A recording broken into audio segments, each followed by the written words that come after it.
பாக்கியமும் மாணிக்கமும் கோமதி வீட்டுக்கு வரும்போதே தங்கம் மேல அழுதுகிட்டே நிக்கிறதும் வீட்டுல இருக்க எல்லாரும் சுத்தி நின்னு கோவமா பேசிக்கிட்டு இருக்கத பார்த்த உடனேயே பாக்கியம் சொல்றாங்க, யோ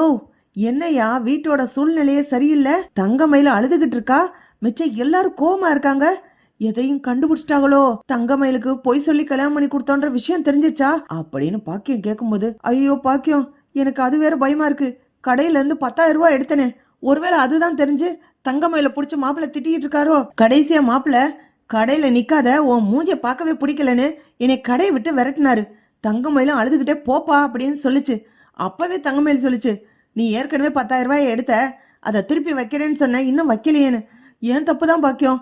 நானே பேசி சமாதானம் பண்ணிடுறேன் அப்படின்னு மாணிக்கம் சொல்றாரு. யோ பார்த்து பக்குவமா பேசு, அமைதியாரு அப்படின்னு சொல்லிட்டு உள்ள போறாங்க. உள்ள போன உடனேயே பாக்கியத்துக்கு நல்லா புரிஞ்சு போயிருது, தங்கமயில் கல்யாணத்துல சொன்ன பொய்கள்லாம் இப்போ ஒண்ணு ஒன்னா வெளியில வந்துருச்சு, இதெல்லாம் தெரிஞ்சுதான் வீட்டுல இருக்கவங்க எல்லாம் இப்படி கோவப்பட்டு பேசுறாங்க அப்படின்னு. பாண்டியன் கேக்குறாரு, யோ நீ எல்லாம் ஒரு மனுஷனா ஐயா, உன்னை நம்பி சம்மந்தின்னு சொல்லிதானே ஐயா கடைக்குள்ள வேலைக்கு விட்டேன், கடையில வந்து கூட உன்னை ஒரு வேலைக்கார மாதிரி நடத்தினா சம்மந்தி சம்மந்தின்னு தானே கூப்பிட்டேன், உனக்கு உரிய மரியாதை கொடுத்தேன்ல, ஆனா உன்னால மரியாதையோட நடந்துக்க தெரிஞ்சுச்சா, இப்ப எல்லா பிரச்சனையும் வெளியில வர்றதே உன்னாலதான் ஐயா அப்படின்னு பாண்டியன் பேசுறாரு. மாணிக்கம் உடனே, ஐயோ நாம 10,000 ரூபாய் எடுத்தோமே, அதத்தான் சம்மந்தி கண்டுபிடிச்சிட்டாரு போல, அதை வச்சுதான் தொடர்ச்சியா ஒண்ணு ஒன்னா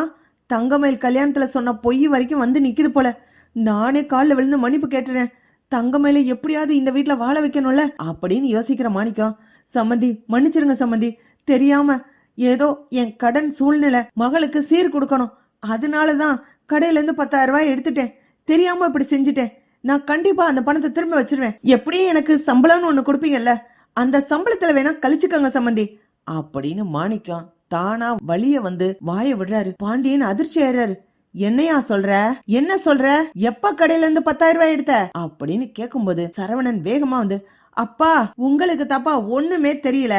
இந்த ஆள் கடை கல்லால உட்காந்து அம்புட்டு பணத்தையும் ஆட்டையை போட்டுட்டு தான் இருக்காரு, கடையில இருக்க ஜாமான்ல முக்காவாசி இந்த ஆள் வீட்டுக்கே போயிடுதுப்பா, எனக்கு தெரிஞ்சு 500 ரூபாய் 1000 ரூபான்னு திருடிக்கிட்டு இருந்தாரு, அப்பாவே தங்கமயில்கிட்ட சொன்னேன், உங்க அப்பா கடைக்கு வரக்கூடாது, உங்க அப்பா கடையில இருந்து பணத்தை திருடுறாருன்னு சொல்லி, அதெல்லாம் ஒண்ணும் இல்ல, எங்க அப்பாவை பத்தி இப்படி பேசாதீங்க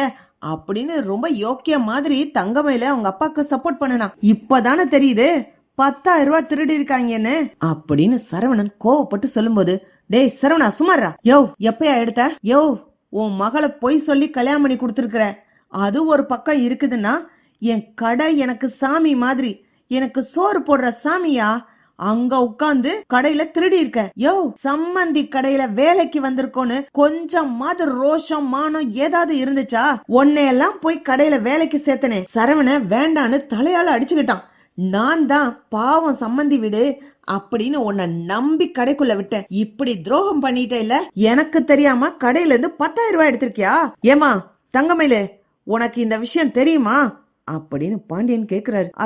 அது வந்து மாமா அப்பா திரும்ப வச்சிடுறேன்னு சொன்னாரு, இல்ல சம்பந்தி தீபாவளி சீர் கொடுக்கணும்ல, அதுக்காக தான் பணத்தை எடுத்துட்டேன், நான் பணத்தை திரும்ப வச்சிருவேன், நீங்க ஒன்னும் தப்பா நினைச்சுக்காதீங்க, அதெல்லாம் நான் கடையில வந்து வேலை செஞ்ச சம்பளத்துல அந்த பணத்தை கழிச்சு விட்டுறேன் சம்பந்தி, நீங்க ஒன்னும் கவலைப்படாதீங்க அப்படின்னு மாணிக்கம் ரொம்ப திமுற நெஞ்ச நிமித்திக்கிட்டு பாண்டியன் கிட்ட பேசும்போது பாண்டியன் ஓங்கி ஒரு அறை விடுறாரு மாணிக்கத்துக்கு, அடச்சி வாய மூடு, இனிமேலும் உன்னை நம்பி என் கடைக்குள்ள ஏத்துவேன்னு நினைச்சிட்டியா, யோ